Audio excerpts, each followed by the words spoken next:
My name is Tavé K, and I am a person in long-term recovery. What that means for me is I am abstinent from all drugs and alcohol. I was an IV heroin user, but I am also in recovery from codependency and in recovery from trauma. Basically, just I am in recovery for creating a beautiful life. Whereas 4 years ago, it was not so beautiful. I also am I don't like to say victim because I don't believe I'm a victim, but from human trafficking as well.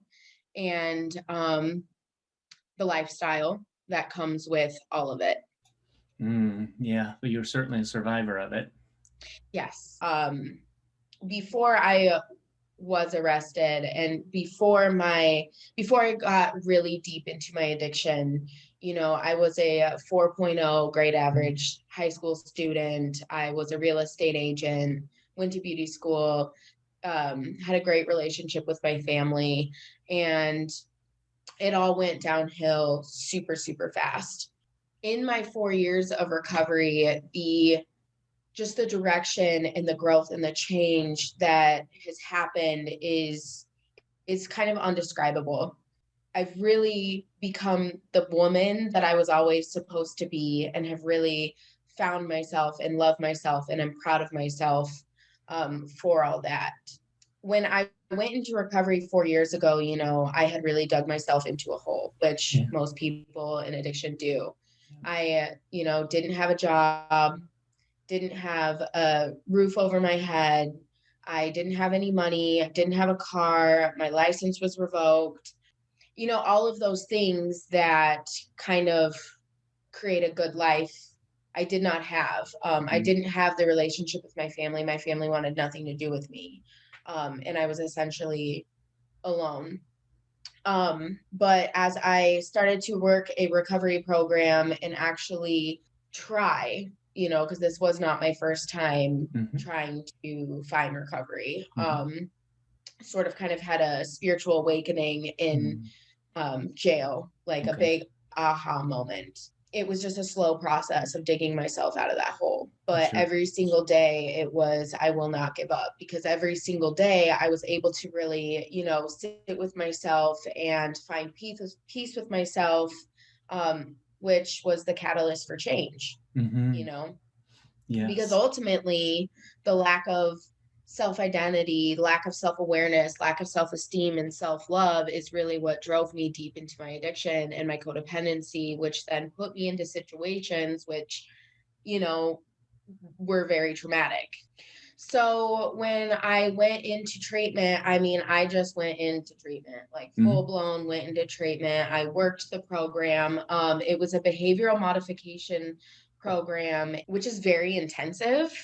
But I also didn't want to go to prison. Mm-hmm. So that was also a good motivation factor to, keep doing the right thing.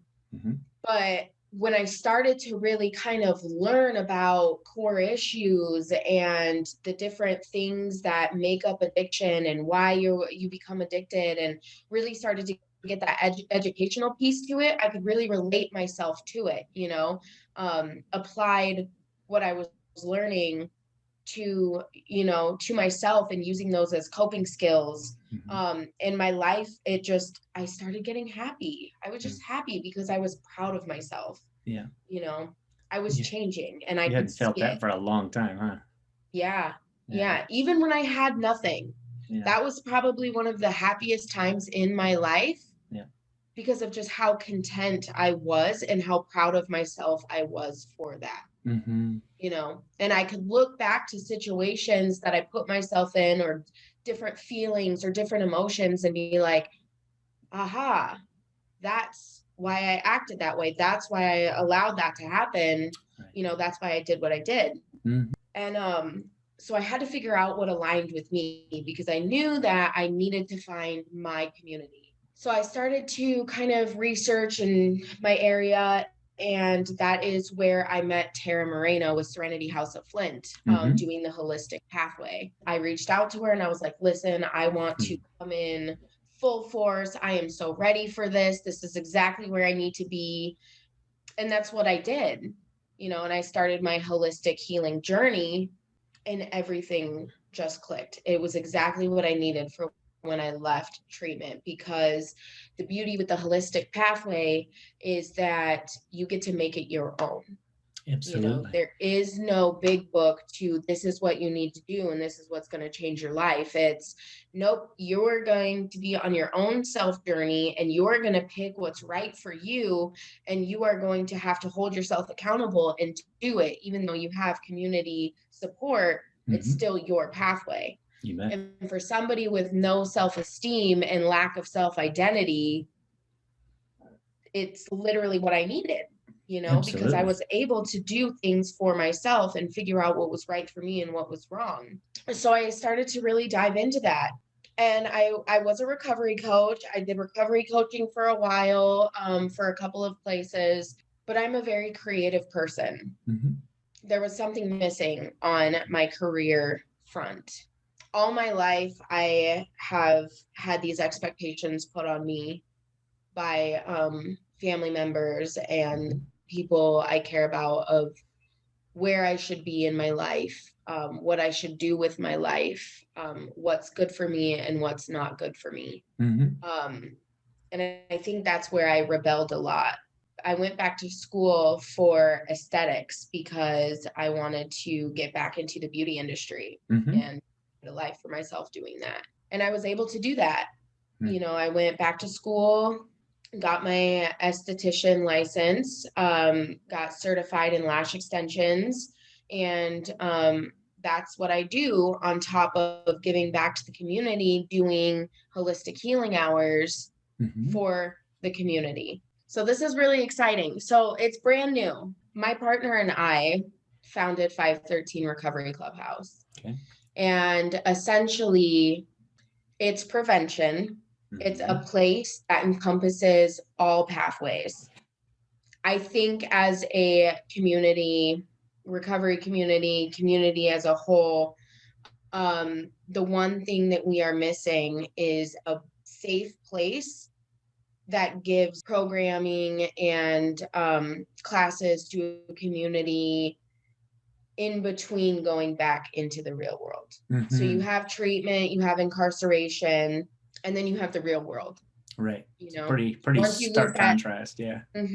When you lose that, you no longer have your peer recovery coaches and your groups and your recovery people and all of that. And then you're over here like, okay, what do I do? I can't go to the bar. I can't, if I want to have fun, like, what do I do? Right.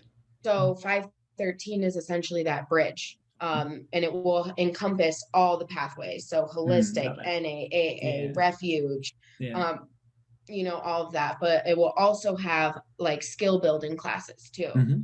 Referring back to the hole that I had dug myself into. I mean, I had to get a birth certificate, a social security card. I had to get my license back. I had to do this.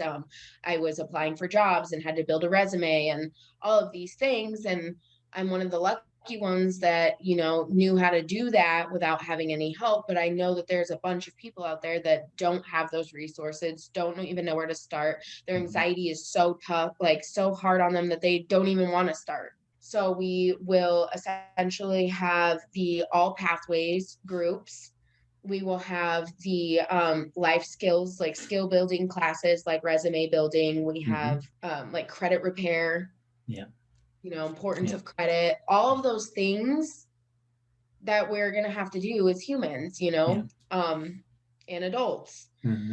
So not only that, but we're going to have the fun nights too, where we have a pool table, which gives us a sense of normalcy. Right. But we're not going to do it with drugs and alcohol.